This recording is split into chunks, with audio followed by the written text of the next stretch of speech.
Este país, o sea, nuestro país, nació con mucha violencia.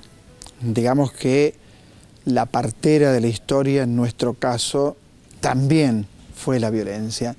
Y en este libro, Crímenes Políticos, donde están el asesinato de Dorrego, los crímenes de la Mazorca, que no fueron pocos, realmente no fueron pocos, el asesinato a Massa, uno puede profundizar en esa línea, puede pensar cuánta violencia que hemos vivido los argentinos. Y también lo que hace Isidoro Moreno es mostrar lo político, son crímenes políticos. Es decir, bueno, ¿por qué ocurrieron estos crímenes?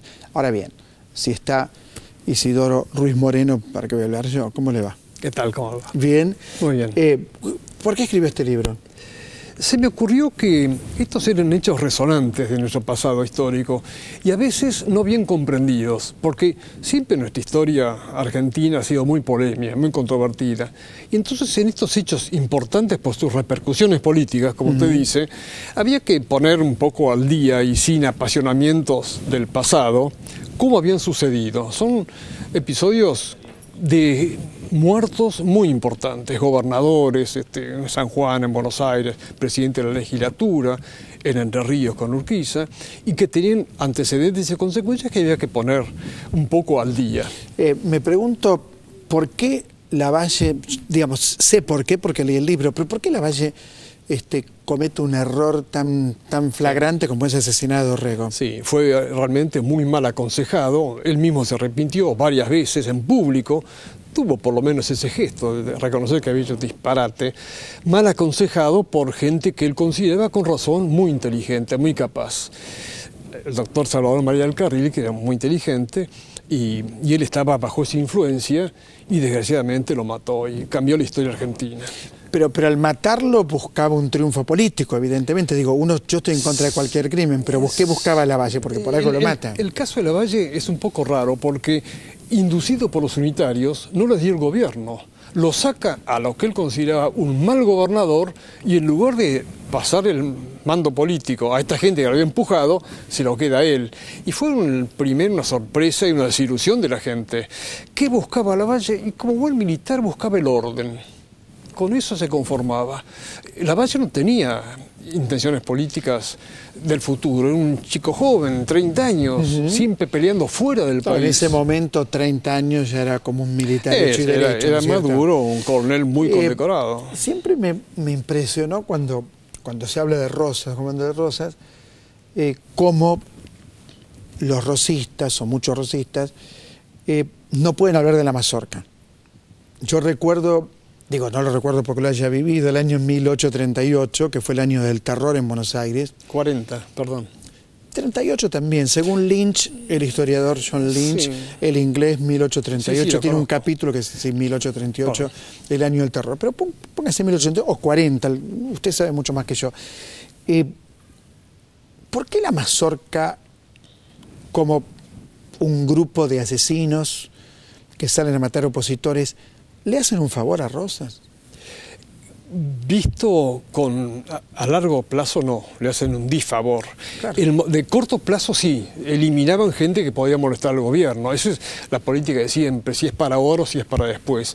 Para después no, le hizo un gran daño, por supuesto.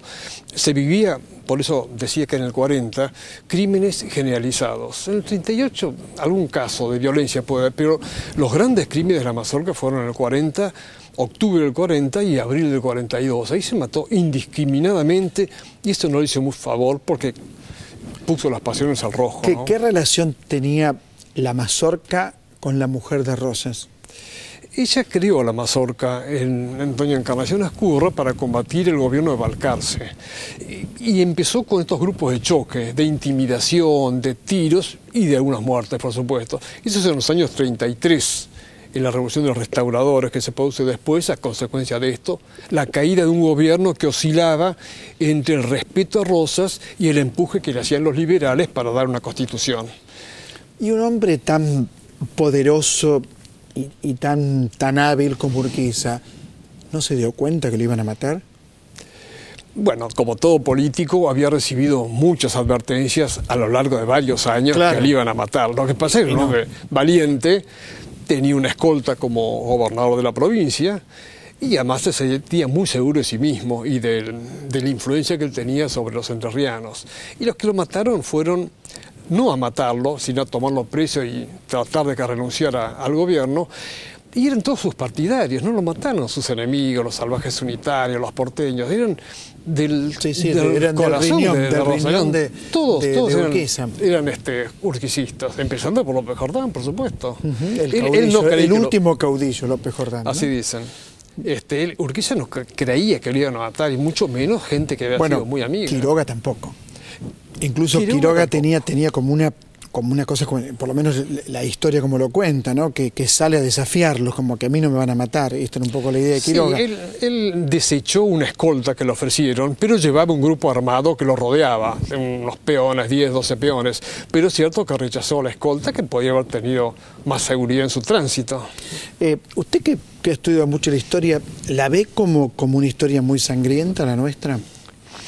Depende de las épocas, ¿no? Hasta el 80 la formación argentina ha sido muy dura. No sé si decir sangrienta, pero dura sí. Y después viene con la generación del 80, Roca, una Argentina que no tiene problemas, no tiene guerras exteriores, no tiene indios, y comienza a vivir para adentro. Bueno, no tiene indios porque Roca los mató. No. Sí. No. Sí. Son dos ideas. Discutámoslo. Pero, brevemente.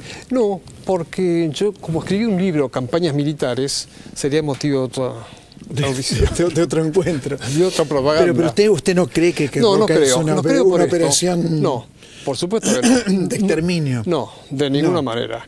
Primero porque la Constitución decía otra cosa, el trato bien a los indios, y las memorias de los ministerios de guerra y las instrucciones a los jefes y oficiales no eran matar a los indios, era someterlo a las autoridades y a las leyes como estamos sometidos nosotros. No hubo exterminio en masa, no hubo genocidios. Los caciques, y mucho menos los indios, fueron llevados a Martín García para sacarlos sobre la influencia y después devueltos.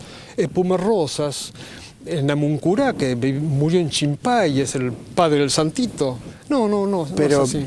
Mi amigo Osvaldo Bayer piensa exactamente lo contrario. Por supuesto. Dice que fue una operación inmobiliaria. Bueno, esa es la opinión de Bayer. Está bien, pero ¿de dónde nace la clase terrateniente argentina? De exterminar a los pueblos originarios. Pero no, hombre. Y después que los exterminan, reparten las tierras entre los muchachos amigos. Y hoy son los dueños del país. Pero si me deja hablar. ¿Cómo no, por favor? Los indios, los que nos robaban y mataban, venían de Chile. Habían exterminado a los famosos pueblos originarios, que eran los Pampas, y que el Fucuri era chileno.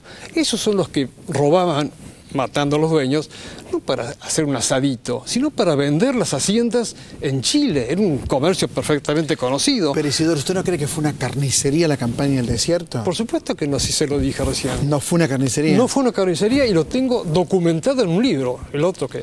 Bueno, este programa, como ustedes verán, es absolutamente abierto. Yo pienso lo contrario de Isidoro, pero me gusta mucho que venga aquí y lo diga.